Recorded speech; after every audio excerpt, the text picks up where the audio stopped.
여러분 청국장 좋아하셔요? 청국장은 좀 호불호가 있는 것 같아. 좋아하시는 분도 있고 잘 안 드신 분도 있고. 청국장이 맛이 있으려면 콩을 잘 숙성시켜야죠. 숙성이 잘 되면 맛도 좋지만 냄새도 고소해지죠. 근데 숙성을 잘못 시키면 이게 발효되는 게 아니라 부패가 됩니다. 그러면 뭐 맛은 말할 것도 없고 냄새도 고약해져요. 그래서 청국장의 핵심은 콩을 얼마나 잘 숙성시키는가, 여기에 있는 거예요. 근데 사람도 그래요. 자신의 인생을 잘 숙성시켜야 됩니다. 나이를 먹는다고 다 존경받는 어른이 되는 게 아니에요. 나이를 먹으면서 그냥 다 존경받는 어른이 된다. 얼마나 좋겠어요. 여러분, 어른과 노인의 차이 한 번쯤 다 들어보셨죠? 안 들어보셨어요? 들어보셨을 텐데 제가 한 번 더 읽어드릴게요. 노인은 자기 생각과 고집을 버리지 못한 사람이고 어른은 상대에게 이해와 아랑을 베풀 줄 아는 사람이다. 노인은 상대에게 간섭하고 지배하려 하는 사람이지만 어른은 상대에게 베풀어 주기를 좋아하는 사람이다. 노인은 자신의 경험이 최고인 줄 알지만 어른은 언제나 배워야 된다고 생각하는 사람이다. 그래서 노인은 단지 나이를 먹어가는 사람이고 어른은 나이가 먹을수록 존경받는 사람이다. 여러분, 나이들 드셨죠? 많은 세월을 사셨는데 지금 시점에서 여러분들은 존경받는 어른이 되어가고 있는 것 같습니까? 노인이 되어가고 있는 것 같아요? 어떠신 것 같아요? 세월이 흘러간다고 그냥 존경받는 사람이 되는 게 아니에요. 좋은 상사가 되고 이웃들과 함께 좋은 이웃이 되고 이런 게 아니에요. 인생을 잘못 숙성시키면요 사람들이 싫어하는 사람이 됩니다. 싫어하는 사람. 별로 만나고 싶지 않는 이웃, 그리고 핏줄이라도 피하고 싶은 그런 사람이 되는 거예요. 그러니 여러분, 삶을 잘 숙성시켜서 함께 사는 사람에게 덕이 되고 사랑이 되시기를 축원드립니다. 근데 신앙도 그래요. 신앙의 연륜이 더해간다고 그냥 경건한 성도가 되겠어요? 그냥 되겠냐고요. 신앙도 잘못 숙성시키면 부패합니다. 그러면 역겨운 냄새를 풍기는 청국장과 같은 그냥 종교인이 되는 거예요. 종교인이. 마태복음 7장에 어떤 종교인들 나오는데 얼마나 그럴듯합니까? 주여 주여. 여기보다 더 주여를 외치는 이 본문이 없어요. 계속 주여 주여. 그리고 또 보세요. 주의 이름으로 선지자 노릇하고 주의 이름으로 귀신도 쫓아내고 주님의 이름으로 많은 권능도 행했다 그래요. 얼마나 그럴듯합니까? 그럼 대단하지 않아요? 대단하잖아요. 요즘 뭐 신조어 중에 있어빌리티라는 말이 있답니다. 들어보셨어요? 모르셨구나. 있어빌리티. 있다는 한국어와 능력을 의미하는 영어 어빌리티가 더해져서 쓴 말인데 이 말은 있어 보이게 하는 능력이랍니다. 근데 마태복음의 7장에 나오는 이 사람들 보세요. 모양만 보면 정말 있어빌리티 아닙니까? 정말 있어빌리티.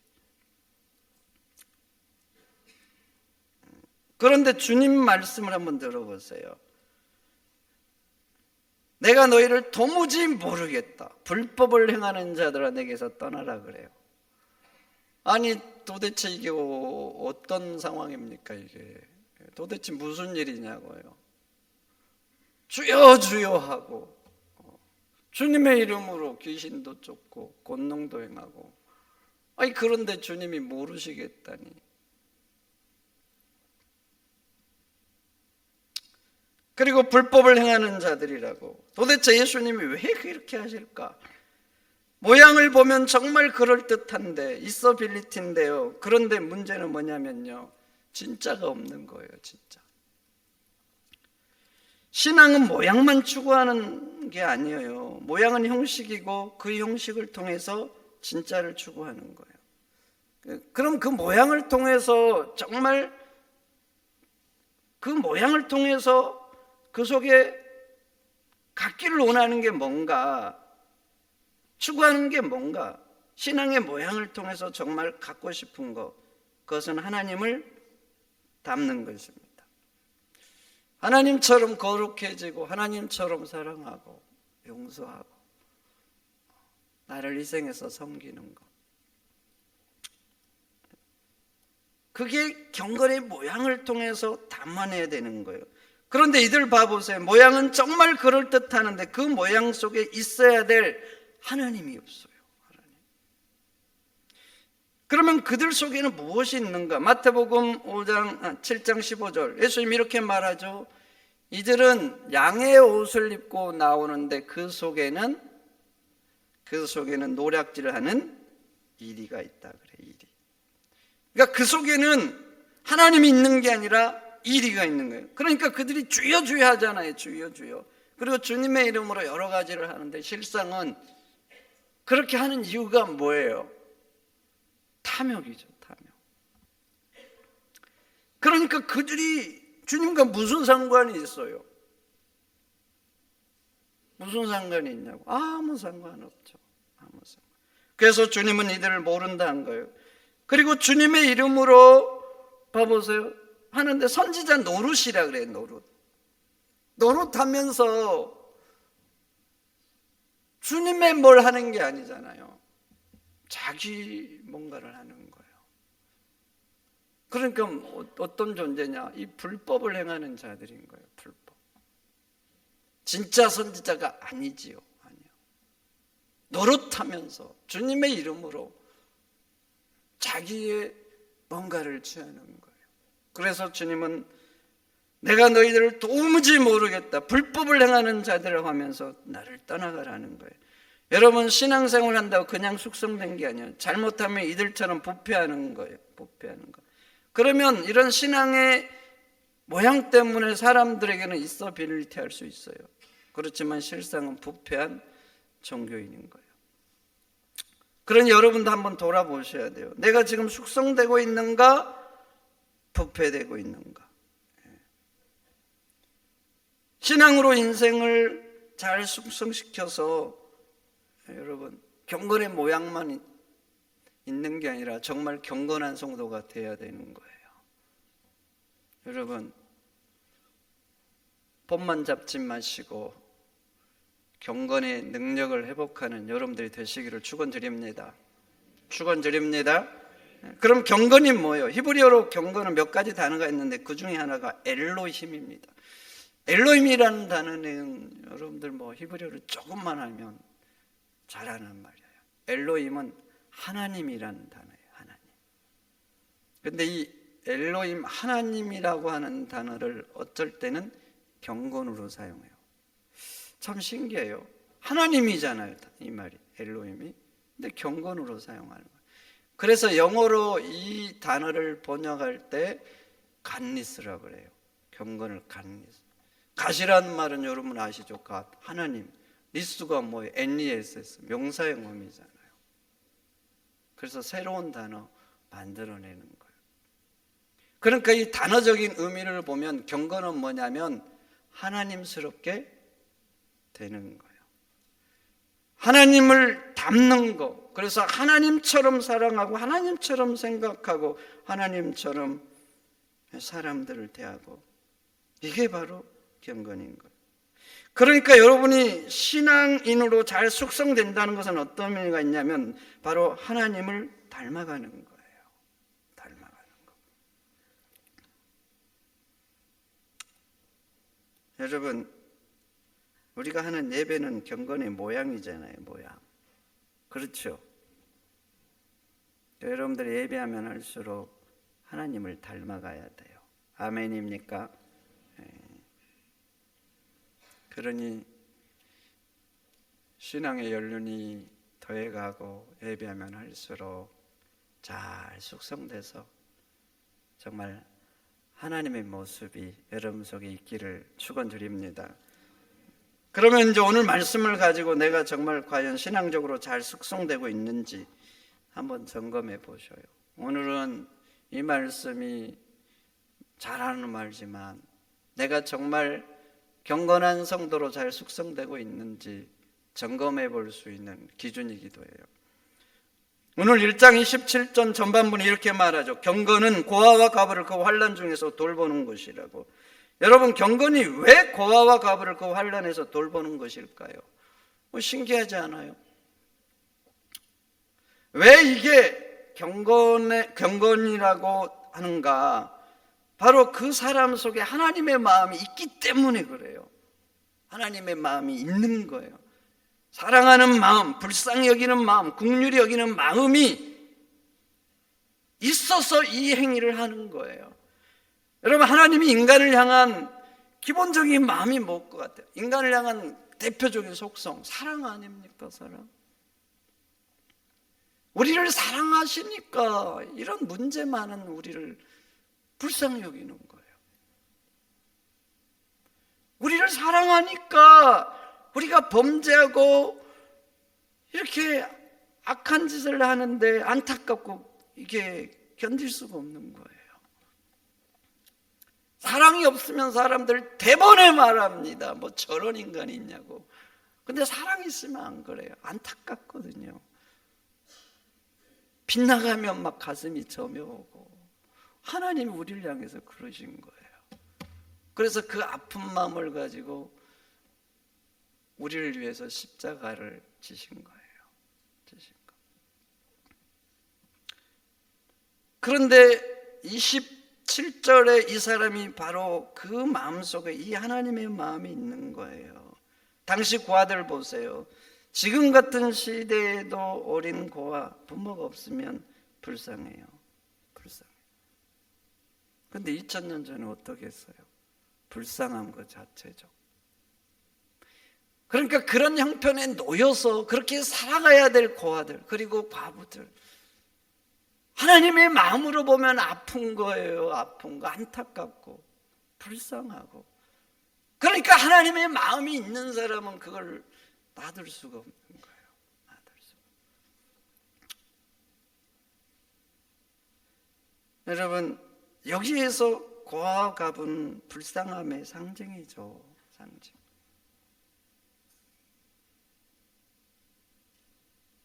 어려움을 당한 그 사람들 향한 안타까운 마음, 이것을 지금 점검하고 있는 거예요. 너에게 과연 하나님의 마음이 있는지. 그래서 고아와 과부를 그 환난에서 건져주는 걸 경건이라고 지금 말하고 있는 것입니다. 여러분, 예배는 경건의 행위입니다. 기도 찬양 역시 경건한 행위고, 그래서 우리가 이런 신앙의 행위를 하면 숙성돼야 되는 거예요. 내 마음속에 점점 하나님의 마음이 들어와야 돼요. 그래서 하나님으로 물들어가야 돼요. 물들어가. 그래서 나도 하나님처럼 행동해야 돼요. 바울이 그런 말을 하잖아요. 내가 사는 것이 그리스도니. 이렇게 돼야 되는 거예요.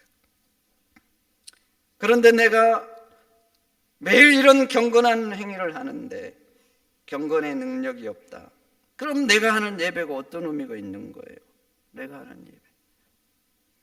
내가 눈물을 흘리면서 하는 기도. 이 기도가 과연 무슨 의미가 있어요?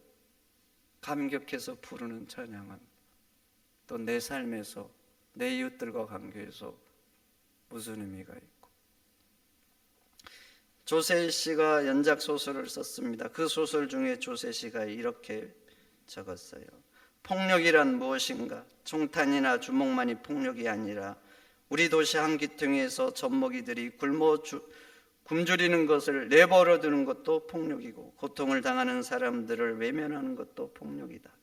햄릿을 알고 모차르트의 음악을 들으면서 눈물을 흘리는 사람들이 함께 사는 이웃의 아픔을 외면하는 것은 공감 능력이 마비되고 상실된 것은 아닐까?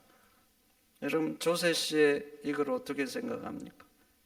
햄릿을 읽으면서 감탄을 하고 대단하다 그래요. 대단하다. 모차르트의 음악을 들으면서 감동해서 눈물을 흘리는 거예요. 그런데 함께 사는 내 형제 자매 아픔도 외면하는 거예요. 외면해. 이웃에 대해서 냉랭하고 굶주린 어린아이들도 그 아픔을요 공감하지 못하는 거예요. 그럼 이 사람이 햄릿을 읽고 막 감탄하는 건 뭐예요 도대체? 모차르트 음악을 들으면서 막 울어요. 그 울음의 눈물은 뭘까요 도대체? 그런데 신앙도 그래요. 신앙도 찬양을 하면서 눈물 흘리는 사람이 이웃의 아픔을 외면하는 거예요. 오랫동안 기도한 사람이 마음에 안 들면 그냥 화를 내는 거예요. 화를 내. 새벽 기도 금요철에 와가지고 막 울부짖었는데 밖에 나가니까 예를 들어서 남편이 마음에 안 들게 한다. 대번에 화를 내버리며 도대체 그렇게 부르짖어 기도한 것은 뭘까? 매주일 예배하는데 작은 일에도 그냥 이기심 폭발. 그럼 도대체 그 사람의 그 예배는 지금 무엇을 지금 무슨 상황일까? 도대체 이런 사람들에게 이 경건한 행위는 어떤 의미냐고요? 혹시 예수님이 말씀하시는 외식 아닐까요? 외식. 여러분, 경건한 행위는 해요. 모양은 매일 갖춘단 말이죠. 경건이 없는 거예요. 그러면 아셔야 됩니다. 그 경건은 헛것이라. 오늘 본문 26절에 그러잖아요. 자기는 경건하다고 생각하는 말을 함부로 해요. 그러면 그 사람의 경것은 헛것이라고 그래요. 헛것. 내가 경건한 행위를 매일 해요. 매일. 그러면 경건의 능력은 없어요. 그럼 아셔야 돼요. 그건 사람들 앞에서 종교적인 허세예요. 허세. 허세 아셔요? 폼은 그럴듯한 거죠. 폼만 잡는 거예요. 실력은 없는데. 여러분, 예배하면 할수록 하나님을 닮으시기를 축원드립니다. 기도하면 할수록 더 거룩해지고 하나님 앞에 찬양하면 할수록 눈물이 나올수록 이웃의 아픔에도 아파할 수 있는 여러분들이 되시기를 축원드립니다. 축원드립니다. 그리고 그 다음 구절을 또 한번 봐보세요. 경건은 자기를 지켜 세속에 물들이지 않는 그것이라 그래요. 경건은요, 세상 가치관, 세상 풍습에 물러서지 않는 거예요. 물러서지 않는 거예요. 하나님 말씀으로 딱 경계를 정해서 세상의 풍습들이 나에게 들어오지 못하도록 지키는 거예요. 지키는 거. 요즘 한번 봐보세요. 세상이 점점 밀고 들어오잖아요. 사람들 마음에 그래서 세속화가 점점 돼가요. 점점 돼가. 성적인 타락을 한번 봐보세요. 성적인 타락. 어떤 분이 얘기를 하는데 이러더라고요. 요즘 한 명 키우는 게 유행이라고. 무슨 의미인지 모르시죠? 여러분들은 다른 세계에 사는 거예요. 강아지를 한 마리 키우는 게 아니에요. 한 명 키운다는 게 참. 그리고 걸리지만 않으면 된대요. 걸리지만. 근데 요즘 걸려도 또 형사적인 처벌은 안 받죠.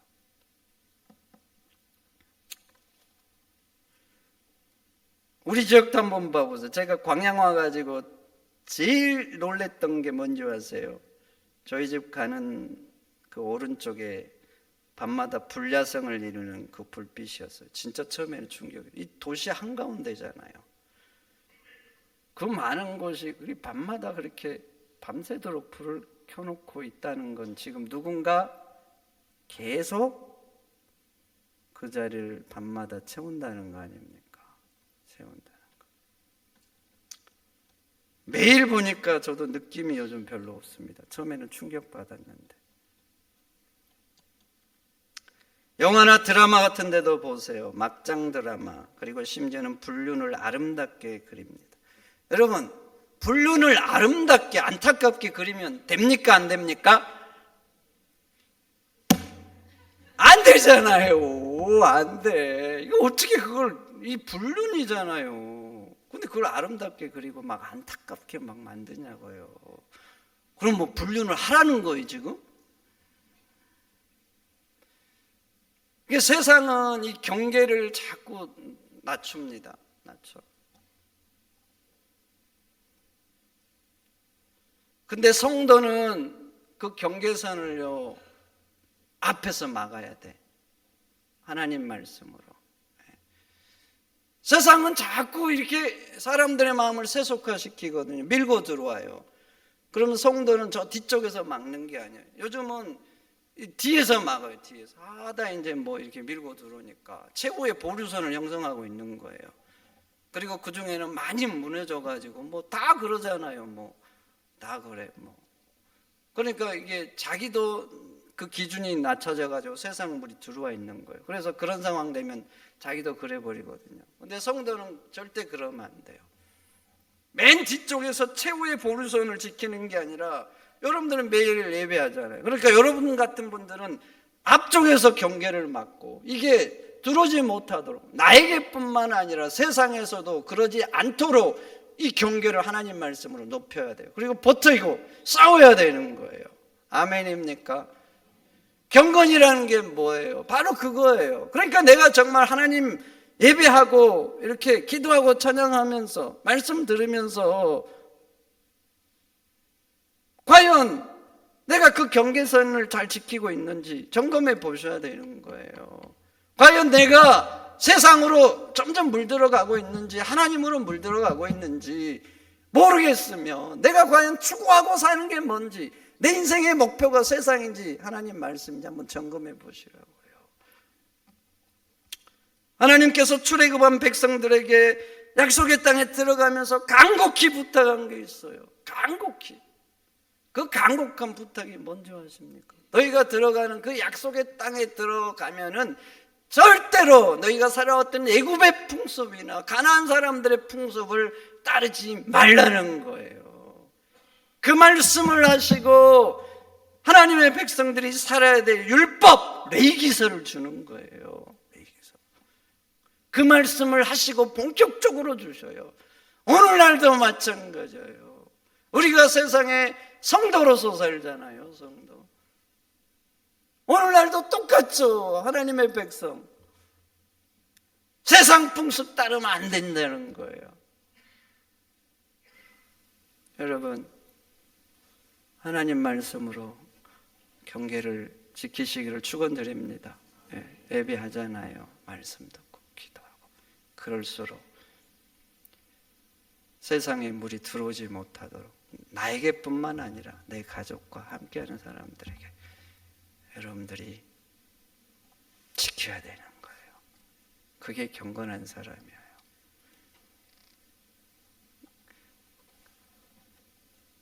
폼만 잡지 마시고 폼 잡으면서 그 속에 점점 하나님으로 물들어 가시는 여러분들이 되시기를 축원드립니다.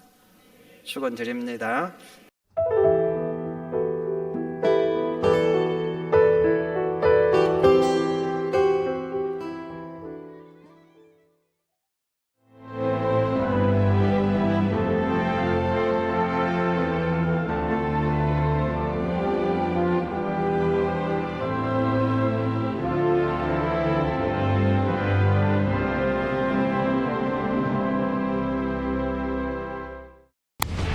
생명의 땅, 으뜸 전담이 새로운 미래를 만들어갑니다. 산업의 기초부터 미래 첨단 산업까지 함께하는 기업의 답을 드립니다. 기업이 더 넓은 세계로 더 밝은 내일로 나아갈 수 있도록 전라남도가 함께하겠습니다.